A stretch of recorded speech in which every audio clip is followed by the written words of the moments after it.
Yo, what's up? Assalamualaikum warahmatullahi wabarakatuh. Salam kenal dari gue JR. Buat lo semuanya yang belum subscribe, jangan lupa di subscribe dan bagikan video ini ke teman-teman lo semuanya. Hari ini kita bakal ngomongin sesuatu hal yang lagi ramai banget, yaitu soal kudeta. Siapa yang melakukan kudeta terhadap siapa yang berkudeta? Karena baru-baru ini di seluruh sendi elemen masyarakat kita ini sedang membahas soal ini. Siapakah yang melakukan kudeta? Kalian bisa bayangkan si A ngomong kalau si B lah yang melakukan kudeta. Dan kemudian si B ngomong kalau si A lah yang melakukan kudeta terhadap si C. Lalu siapakah si A, B, C ini? Dan siapakah orang yang benar-benar melakukan kudeta? Mari kita bahas tuntas di sini dan silakan komen di kolom komentar.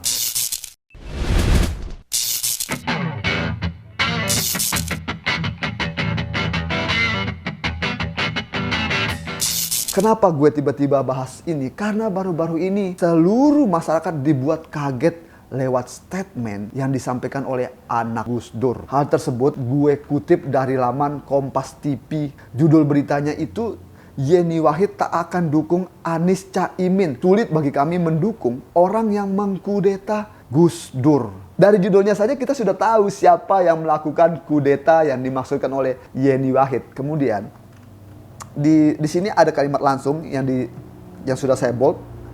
Akan sulit sekali bagi kami mendukung capres yang bersanding dengan orang yang pernah mengkudeta Gus Dur. Sulit, posisi kami sulit. Menurutnya pihaknya telah memberikan peringatan sejak awal ketika Caimin disebut akan mendampingi Prabowo. Saya ulang ya, ini poinnya ya. Yeni menjelaskan bahwa Gus Dur digulingkan oleh Caimin melalui Muktamar PKB di Ancol pada tahun 2008. Muktamar Ancol kurang apa terang benderangnya.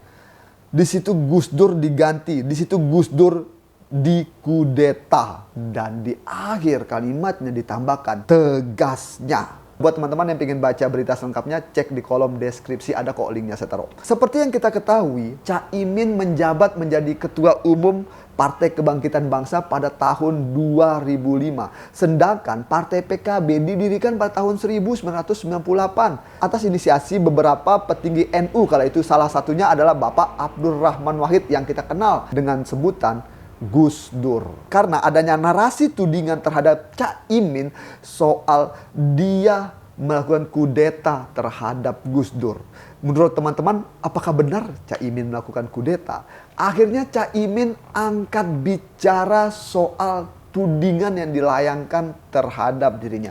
Caimin menjawab tudingan tersebut saat diwawancara oleh Mbak Najwa Shihab. Hal tersebut saya kutip di laman YouTube Narasi Newsroom yang berjudul Anies dan Caimin jawab tudingan hianati Prabowo dan Gus Dur di mata Najwa.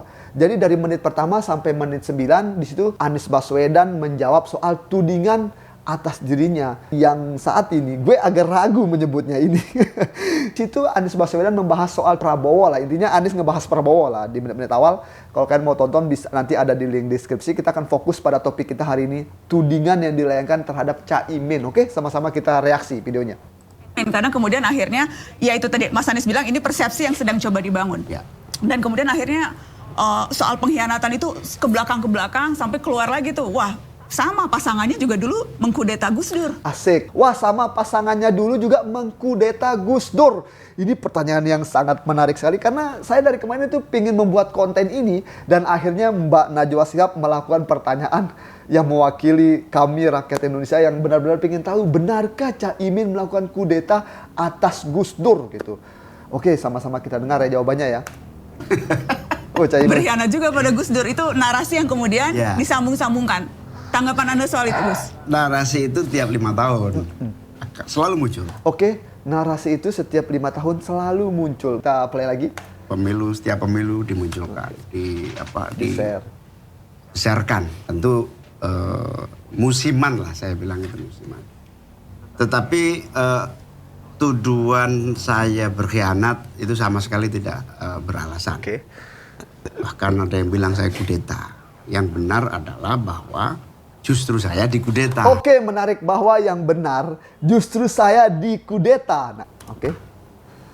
Dikudeta oleh orang-orang yang kemudian Gus Dur memberhentikan saya. Oke. Bahkan saya dengan ikhlas berhenti dari ketua umum. Saya nonaktif. Hampir 1 tahun saya menyatakan terima atas pemberhentian Gus Dur. Bahkan termasuk yang paling langka. Semua orang yang dipecat Gus Dur ngelawan.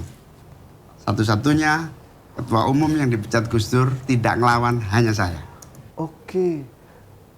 Bahkan kala itu satu-satunya orang yang tidak melawan saat dipecat oleh Gus Dur adalah Cak Imin. Karena sama-sama kita ketahui Cak Imin ini menjadi ketua umum PKB itu pada tahun 2005. Oke, kita lanjut tonton ya. Bahkan setelah saya serahkan, kemudian kepemimpinan diambil alih oleh Ali Maskur dan Yeni. Oke. Ali Maskur sebagai wakil ketua umum, Yeni sebagai sekjen. Terjadi. Oke, kita ulang sedikit ya. Satu-satunya ketua umum yang dipecat Gus Dur tidak ngelawan hanya saya. Bahkan setelah saya serahkan, kemudian kepemimpinan diambil alih oleh Ali Maskur dan Yeni. Ali Maskur sebagai wakil ketua umum, Yeni sebagai sekjen. Terjadi kepemimpinan lebih kurang 1 tahun. Dan saya tidak ikut-ikut, saya kembali menjadi salah satu ketua.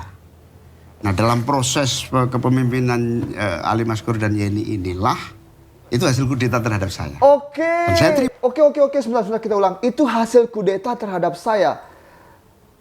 Itu kan tadi ada 2 orang tuh yang mengambil alih pemimpinan tuh. Kita ulang. Di sini momen-momen krusial ya menurut saya teman-teman ya. Oke. Musiman lah saya bilang itu musiman. Tetapi tuduhan saya berkhianat itu sama sekali tidak beralasan. Bahkan ada yang bilang saya kudeta. Yang benar adalah bahwa justru saya dikudeta. Oke. Dikudeta oleh orang-orang yang kemudian Gus Dur memberhentikan saya. Bahkan saya dengan ikhlas berhenti dari ketua umum. Oke. Saya nonaktif. Hampir 1 tahun saya menyatakan terima atas pemberhentian Gus Dur. Bahkan termasuk yang paling langka. Semua orang yang dipecat Gus Dur ngelawan. Satu-satunya ketua umum yang dipecat Gus Dur tidak ngelawan hanya saya. Bahkan setelah saya serahkan, kemudian kepemimpinan diambil alih oleh Ali Maskur dan Yeni. Oke, kepemimpinan diambil alih oleh Ali Maskur dan Yeni Wahid ya. Walaupun di situ disebut nama Yeni, tapi di dalam tanda ada tadi di teksnya ditulis Wahid ya. Yeni Wahid, apakah Yeni ini anak-anaknya Gus Dur yang dimaksud oleh Cak Imin? Ali Maskur dan Yeni ya. Oke. Ali Maskur sebagai wakil ketua umum, Yeni sebagai sekjen. Terjadi kepemimpinan lebih kurang 1 tahun. Dan saya tidak ikut-ikut, saya kembali menjadi salah satu ketua. Nah, dalam proses kepemimpinan Ali Maskur dan Yeni inilah itu hasil kudeta terhadap saya.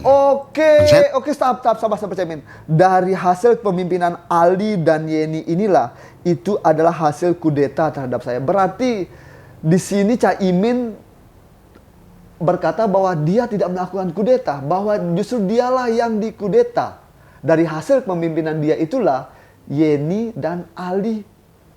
Oke, kita coba dengar lagi, kita tarik mundur ya. Termasuk yang paling langka. Semua orang yang dipecat Gus Dur ngelawan.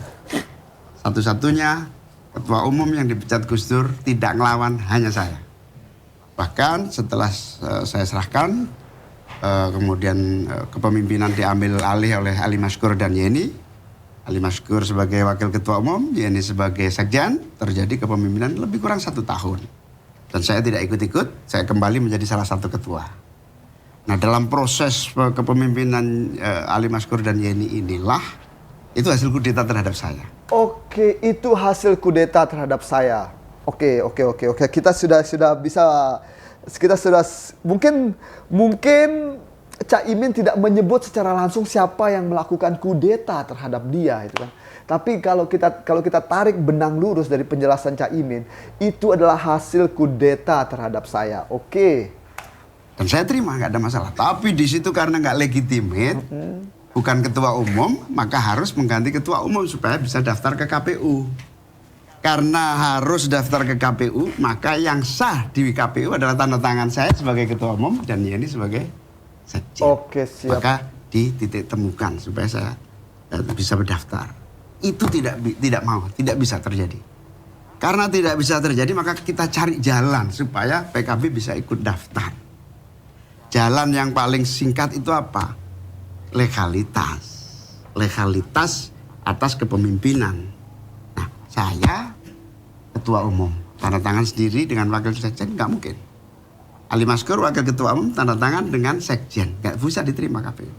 Kayaknya dicoba, itu pun gagal. Begitu gagal ya sudah, kita cari jalan. Salah satu-satunya jalan adalah pengangkatan Yeni sebagai sekjen itu nggak sah. Oke, pengangkatan Yeni sebagai sekjen itu nggak sah. Wow, oke. Karena Yeni diangkat bukan muktamar, Yeni diangkat sebagai sekjen di tengah jalan. Nah, penggantian itulah berkonsekuensi agak ribut segala macam. Ini jadi cerita keluarga ini. Karena itu tudingan yang kemudian diarahkan. Ya, saya sebetulnya nggak ingin ngomong urusan keluarga, ini urusan satu. Ini urusan partai kan, Gus? Iya, urusan partai. Makanya saya bilang begini, hiruk pikuk itu terjadi, nyaris PKB nggak ikut pemilu. Bahkan pengambilan nomor nggak sah. Karena dia merasa sekjen yang punya hak sama Ali Maskur, saya ketua umum nggak punya sekjen. Akhirnya kita cari jalan, pengangkatan Yeni sebagai sekjen itu nggak sah memang, penunjukan mendadak. Dari situlah penggantian sekjen Yeni kembali ke sekjen yang asal, namanya Lukman Edi. Di situ KPU menerima, akhirnya sah bisa ikut pemilu. Tapi udah remuk kita, udah macam-macam. Nah, justru yang kemudian sampai hampir kacau itu, hampir gagal ikut pendaftaran itu, Gus Dur manggil saya. Gus Dur malah kaget. Saya nggak nyangka kamu mau saya berhentikan. Mau, Gus. Buat apa saya berantem? Oke. Capek. Sudah berkali-kali kita ini berantem. Ya sudah, kamu bikin surat pengunduran diri sekarang. Saya, ini sudah ada draftnya. Siap, saya tanda tangan. Saya tanda tangan surat pengunduran diri agar semua smooth. Apa yang terjadi? Semua orang belum tahu. Surat pengunduran diri yang sudah disiapkan Gus Dur, saya tanda tangani agar bisa jalan di KPU. Saya kasih kepada Gus Dur. Apa yang terjadi, Gus Dur? Luar biasa. Surat saya terima, men, tapi tolong kamu sendiri yang simpen. Nanti kamu keluarkan kalau benar-benar saya membutuhkan. Oke. Sampai hari ini tidak pernah diminta Gus Dur, surat itu ada di tempat saya. Ini behind the sign yang sesungguhnya itu ini. Sehingga alhamdulillah bisa lolos ikut pemilu. Masih ada surat itu, Gus? Ada, masih ada sampai sekarang. Dan itu jimat yang tidak boleh di apa. Ada saksi-saksinya juga yang akan terjaga. Nah, itulah, jangan dibalik-balik saya mengkudeta Gus Dur. Saya yang dikudeta. Tetapi saya terima, saya enggak. Oke, siap-siap. Jangan dibolak-balikkan, kata Caimin. Jangan dibolak-balikkan. Caimin tidak pernah melakukan kudeta terhadap Gus Dur. Tetapi Caimin lah yang dikudeta. Wow.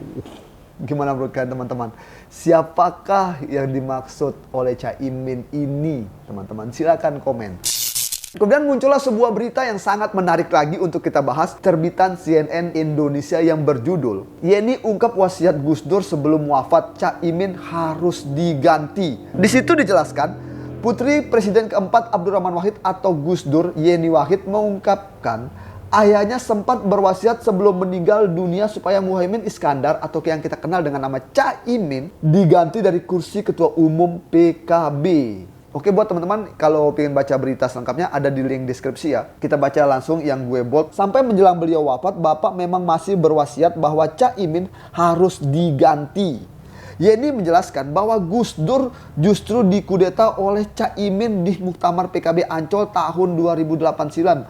Baginya, kudeta terhadap Gus Dur di Muktamar PKB Ancol bukan terjadi di belakang layar dan banyak yang mengetahuinya. Kita baca yang diberikan apostrof ya, menarik ini. Nah, di situ Gus Dur diganti, di situ Gus Dur dikudeta. Kok masih klaim mengatakan hal sebaliknya? Saya rasa publik juga sudah dewasa, bisa lihat banyak kok waktu itu saksinya yang ikuti proses politik yang sedang terjadi. Gus Dur sampai mengeluarkan surat. Pasti teman-teman bertanya kenapa yang dibaca itu kalimat langsung, karena kalimat langsung ini kalimat yang benar-benar statementnya gitu. Yeni membantah dirinya mengkudeta Caimin. Ingat ya, ia mengatakan kala itu bukan siapa-siapa melainkan sekedar tanda petik prajurit Gus Dur. Kalau Caimin mengatakan saya mengkudeta, saya ada di sisi Gus Dur.